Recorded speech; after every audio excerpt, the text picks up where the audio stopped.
j'espère que tu vas bien. Cédric, j'ai quelques questions à te poser. J'aimerais savoir déjà pourquoi est-ce que tu as absolument voulu combattre au Bellator Paris alors que tu as déjà combattu le 7 mars à Paris, c'était au PFL, première question. Et puis qu'est-ce que tu penses de Jalil Willis tout simplement? Où est-ce que tu le classes parmi tous les adversaires que tu as affrontés? Alors, pourquoi je veux combattre aussi rapidement, on va dire? Euh, Premièrement, parce que j'ai subi aucun dégât lors du combat contre Baki. Je me sens en forme et j'étais même frustré de l'issue du combat, donc j'en avais encore sous le pied. Ça, c'est la première raison. La deuxième raison, c'est que j'aime combattre et comme je l'avais dit déjà auparavant, c'est mon activité qui fait que j'arrive à performer dans la cage. Je suis pas très fan des entraînements sans enjeu derrière. Donc, ça sont les deux raisons pour lesquelles je voulais combattre aussi vite. Ensuite, Djalil, c'est un bon combattant. C'est un bon combattant. On me l'a mis en remplaçant. Il reste dangereux parce que c'est un anciennement un lutteur, un peu, un peu à l'image de Yoel Romero, c'est-à-dire à la base c'est un lutteur qui maintenant a changé son style et qui s'est mis à striker. Mais je pense que contre moi, il va revenir sur son style de base et va essayer de lutter. Et ça, c'est très très bien pour moi parce que ça reste dans la même lignée de ma préparation pour mon combat précédent. Donc on change pas. Et de toute façon, je pense que tous les adversaires que j'aurai aujourd'hui auront tous à cœur à essayer de m'emmener dans le domaine qui n'est pas mon domaine de prédilection. Donc pour moi, ça change pas grand-chose. Mais je le classe vraiment au même niveau que les adversaires précédents. Il reste dangereux, il est bon, mais quand il va prendre une droite, il va tomber, hein, comme nous tous, hein, s'il court pas. Cédric, j'aimerais aussi revenir sur la fameuse polémique à laquelle tu as répondu, hein, l'histoire du poids catchweight. Ça avait été présenté comme un combat contre Jalil Willis à 77 kilos chez Poulter. Ensuite, toi, tu as précisé que depuis le début, c'était un catchweight à 79 ou 80 kilos. Est-ce que ça s'explique par le fait que tu voulais pas passer par un deuxième gros cutting en l'espace de 2 mois? Et puis, dernière question, qu'est-ce que tu penses aussi de la hype de ce combat en France? Je pense que tu seras d'accord avec moi pour dire qu'il y a beaucoup moins de hype par rapport à ton précédent combat contre Baki. Est-ce que ça te gêne? Merci beaucoup, Cédric. Alors, en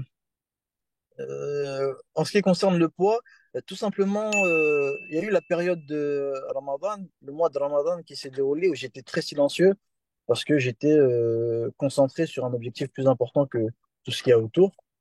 Et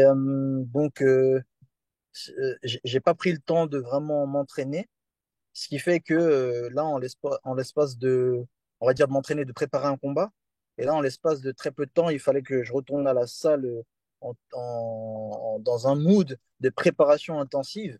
Et je me sentais pas de faire un combat à 77 kilos.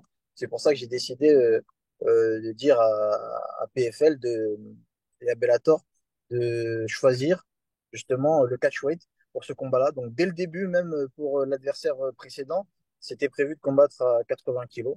Il n'y a pas eu de négociation. C'était ce qui était prévu de base. C'était soit ça, soit je combattais pas, soit je prenais plus de temps pour préparer un combat à 77 kilos.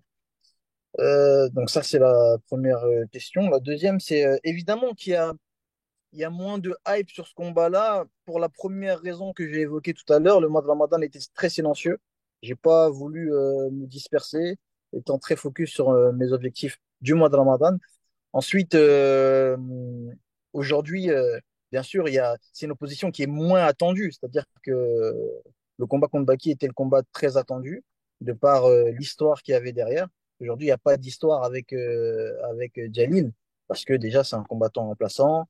Et en plus de ça, le temps est très court. Mais il reste encore 2 semaines. On sera sold out. Faites confiance à Saïd Doumbé. Ça arrive toujours. Euh, Là, on a un adversaire comment dire, qui répond présent et qui en a un gros sur la patate qui veut en découdre. Donc, on va donner au public ce que le public demande. Et il y a encore du temps. Vous inquiétez pas, la hype est en train de monter. Tout le monde reste dans le train. Il y a comment dire, comme un subway, un métro. Il y a des gens qui descendent du train. À l'arrêt d'après, les gens remontent. C'est toujours comme ça que ça se passe. Can't wait. First of all, thank you guys for inviting me there.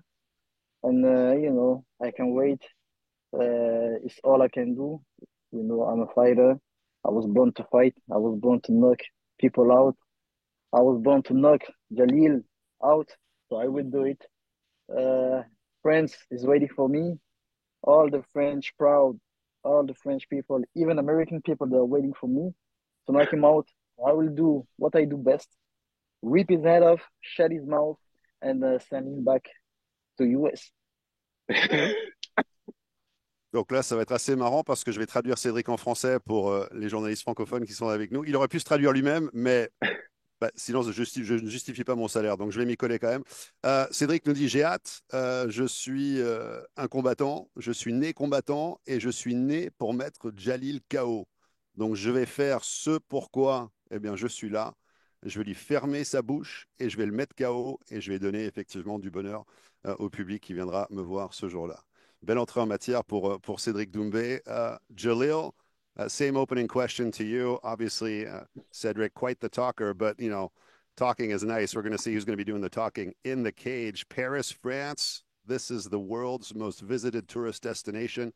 You're not going there to see the Eiffel Tower or the Louvre. You're going there perhaps to send your opponent to the museum. Man, yeah, bro.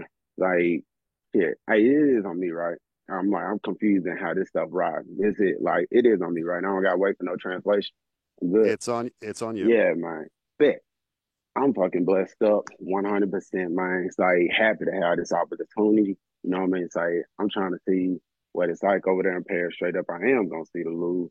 I am gonna see Mona Lisa, everything over there. You know what I mean? Cause I tell you straight up, young brother like me, shit, we ain't never been out there. You know what I mean? I would never had to go to Paris for any reason. So it's good to go out there to Paris and smash this, man. And I get to have a reason to go see the Louvre and, you know, take my family to go see some good shit too, you know what I mean? Show them life I ain't never had, you know what I mean? Voilà, la réaction effectivement de Jalil Willis, bah, je suis à 100% avant ce combat. C'est une vraie opportunité pour moi de montrer de quoi je suis capable. Alors, il nous dit, Jalil, qu'il va prendre le temps d'aller voir le Louvre, d'aller voir le Mona Lisa, et ça va être super d'y aller en famille.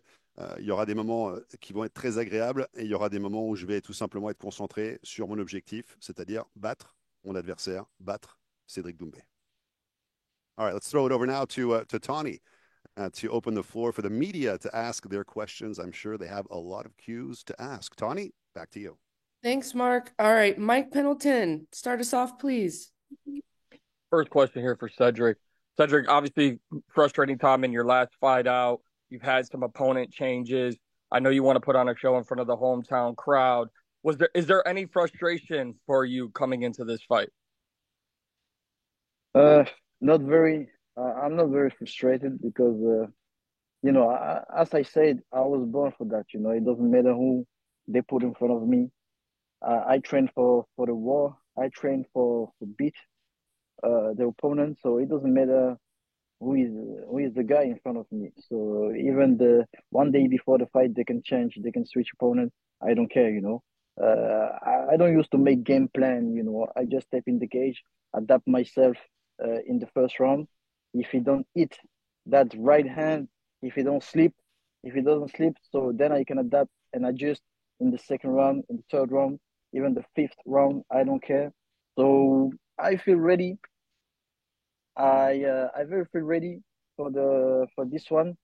I saw that the Jalil is confident. That's very good because all my opponents they are all confident before they hit the first jab. So that's very cool. If you think he can finish me, maybe submit me, maybe knock me out, that's very cool. That's even better because then he will not do like the last opponent running around.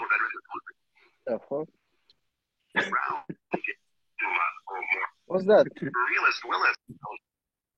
What the fuck is that? That ain't me. There's something playing in the background. The gremlins are attacking this conference call. All right, let me just jump in for a translation here real quick. Une petite traduction. I'm not done. I say you're not done, Cedric. No. I say okay. That's even better if you're trying to knock me out or finish me.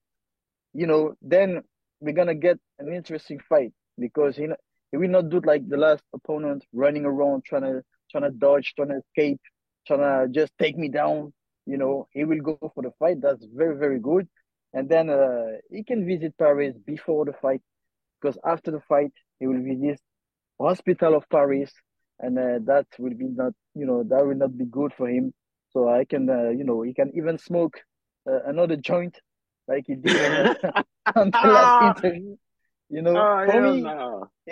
he doesn't need any joint because after the first smack, he will be high forever. So You I can smoke that wait. joint. I can Man, wait. I don't smoke joints.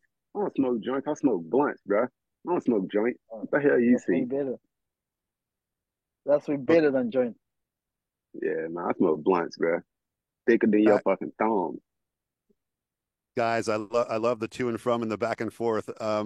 Une petite traduction quand même, parce que la question c'était est-ce que tu es frustré, Cédric, hein? Est-ce qu'il y a des frustrations avant d'arriver dans ce combat? Cédric qui répond non, non, pas du tout. Aucune frustration. Moi, je suis fait pour ça, je suis né pour ça, je m'entraîne pour la guerre, pour battre mes adversaires. Il n'y a pas forcément de. Voilà, on peut me changer un adversaire un jour avant le combat. Moi, je m'adapte en permanence. Je suis l'adaptabilité incarnée.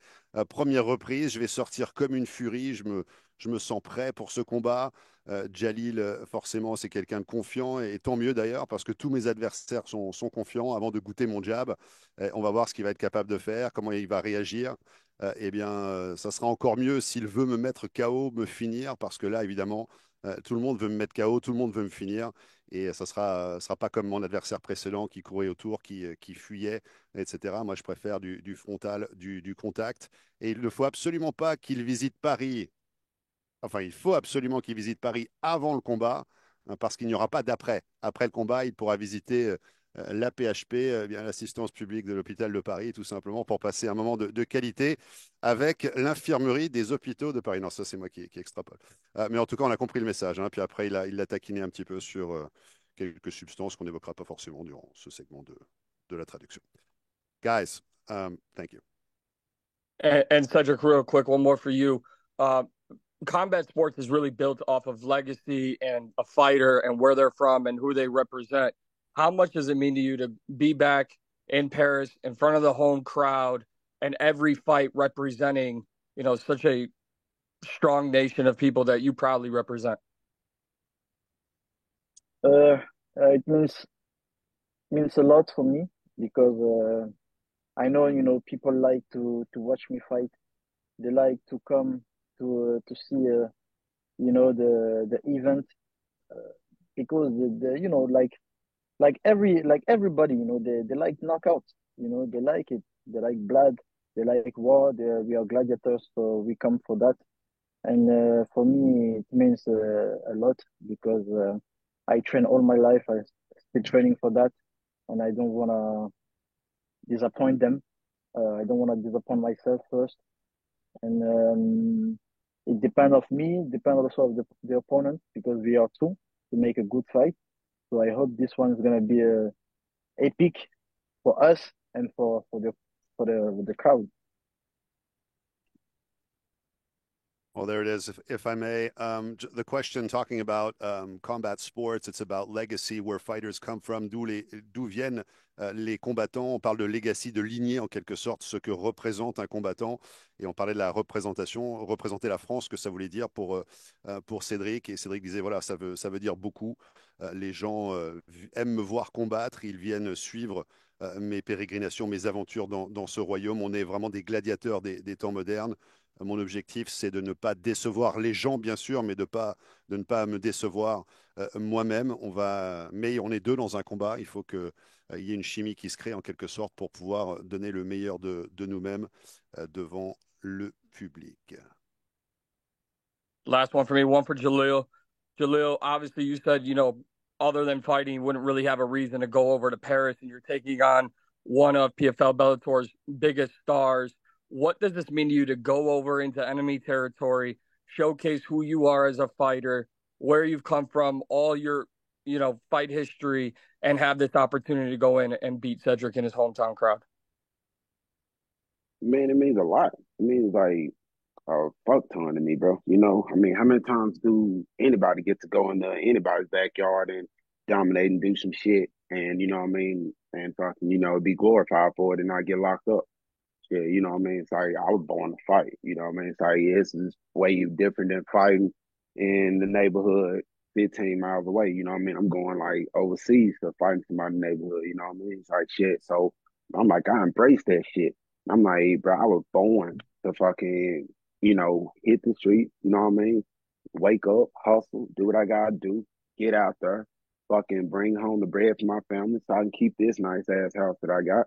Fucking, and you know what I mean? Smash motherfucker, Like, bro. And one thing about it is like my resume shows for itself. Like, that's the reason they call me, because they know I'm a fighter that go out there, fucking take chances. I'm not a fighter that go out there and play it safe. I go out here, take motherfucking chances, and bro better hope and pray a right or left land and that sleeper hit. You know what I'm saying? All that stuff. Cause I'm like, bro, I've been hit before. I've been through broken jaws, broken nose, motherfucking everything you can fucking think of. Been out there sleep.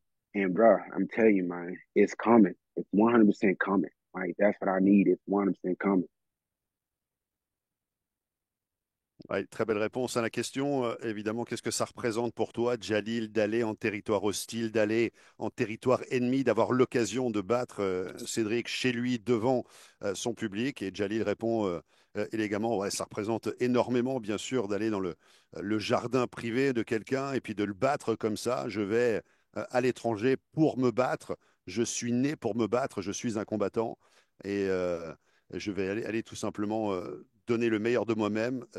C'est comme ça que je nourris ma famille. Je mets de la nourriture sur la table en terrassant mes adversaires. Je suis également un combattant qui prend des risques. J'ai cassé des mâchoires, des os du visage, de chaque segment de la boîte crânienne. Je vais y aller à fond et donner tout ce que j'ai. You've spoken often about the disappointment about how the last fight ended. And you've also said that you are the face of French MMA. You sell out the arena in ways that nobody else can. Do you feel any pressure or a responsibility to really put on a show this time, just considering how the last one ended? Yeah, of course. Tu veux traduire peut-être? Pourquoi pas? La traduction de la question, le journaliste posait la question par rapport à la déception du dernier combat. Cédric, tu dis toi-même que tu es le visage français du MMA, que à cause de toi, les choses sont sold out. Est-ce que tu ressens une pression ou même une responsabilité supplémentaire pour faire le show par rapport vraiment à la fin, comment les choses se sont passées lors de ton dernier combat? Yeah, of course. I feel that pressure for every fight because, as you know, I talk a lot and I always have to back it up because I don't like to talk for nothing. I don't like to talk shit. So I like to back it up. And as I said, and as everybody knows in France, I'm the face of the French MMA. So I feel that pressure. Before to be a fighter, I'm a showman. That's what I love to do, to put on the show for the French crowd, for everybody, for around the world. So I hope you guys are ready. We've been working hard for this, and I know, as I used to do, I will back it up. I just don't want to Jalil to pray that a splinter get in the cage this time, and I hope I hope it's gonna be good. I hope it's not gonna be Marc Godard again as a referee, and then we can make a good fight, and that's it. Voilà la traduction pour la réponse de Cédric qui répond oui, oui, bien sûr, vous savez, je ressens la pression sur tous les combats auxquels je participe. Forcément, je suis le visage du MMA en France, mais je parle beaucoup, c'est vrai, mais les paroles ne sont que des mots. Il faut que les actions confirment les dires. Et je suis un vrai showman. Je suis fait pour ça. J'espère qu'il n'y aura pas d'autres échardes cette fois-ci, évidemment, dans la cage. Et on pourra faire certainement un beau combat. Il a évoqué également un arbitre. Il souhaitait avoir un autre responsable du corps arbitral pour le prochain combat. And second question for Cedric, you mentioned it kind of right there. Mark Goddard was the referee in that last fight. We know your feelings on how that one ended. Would you be comfortable with Mark refereeing your fight again, or will you make a request with PFL to not have Mark Goddard referee your fights moving forward?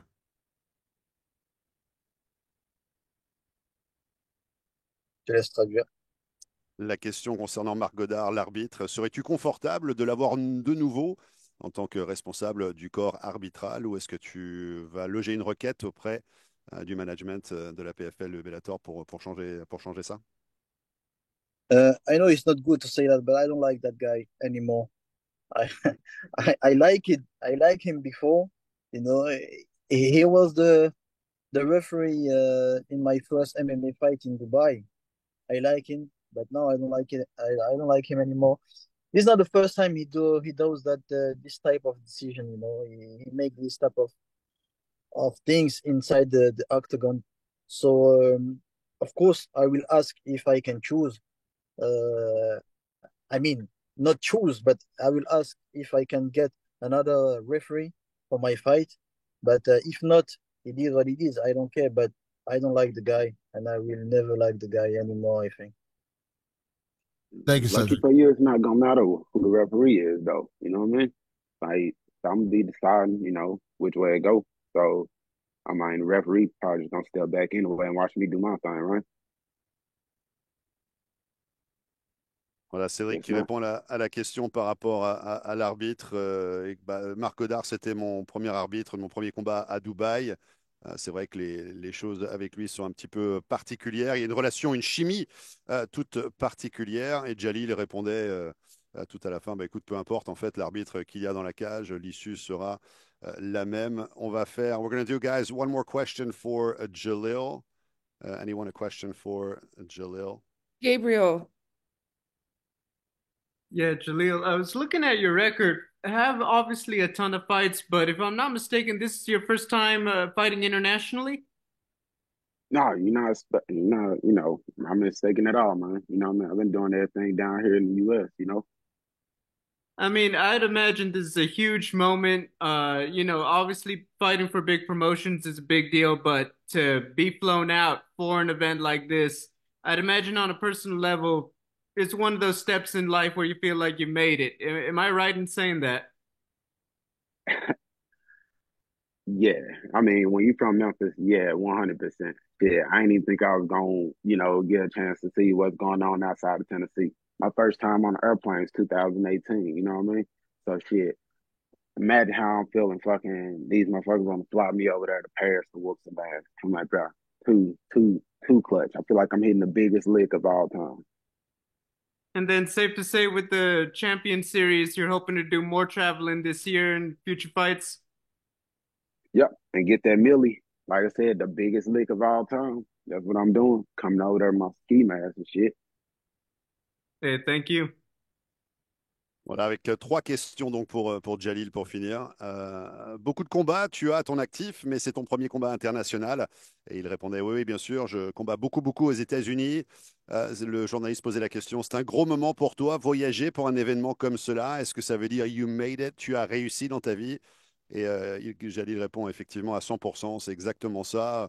Moi, j'ai beaucoup de chance dans ma carrière, dans ma vie. Je ne pensais pas un jour voir ce qu'il y avait en dehors des frontières du Tennessee. Je fais partie des gens extrêmement chanceux. La première fois que j'ai pris l'avion, c'était en 2018. Et on évoquait également la question, on imagine que pour la suite, tu as envie de voyager davantage dans un avenir proche et moins proche. Ce à quoi Jalil répondait bien évidemment par l'affirmative.